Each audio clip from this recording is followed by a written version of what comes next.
Hi, I'm going to talk you through how to make one of the most classic of classic cocktails, the martini.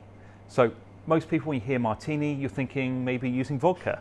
The traditional martini uses gin. The other key ingredient is dry vermouth. Depending on how much vermouth you use, depends on the style of martini you're creating.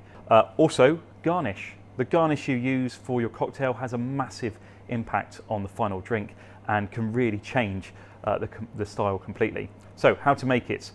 Well, you'll need a martini glass. You need to pre-chill the glass. A martini is served without ice, straight up. So the glass needs to be nice and cold first. You can keep it in the freezer if you really want to. That's what I do at home. You'll then need your gin and a mixing glass.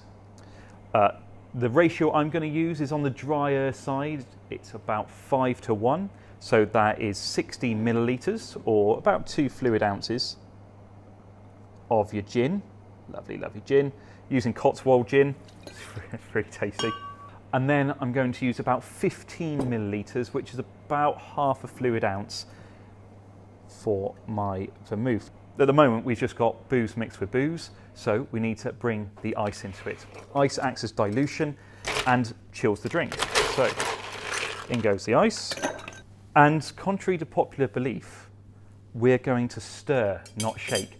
Stirring, though, takes a bit of practice. I'm still practicing myself. But if you get a bar spoon, get it right down to the end, and you want to stir in this sort of motion rather than mashing it together.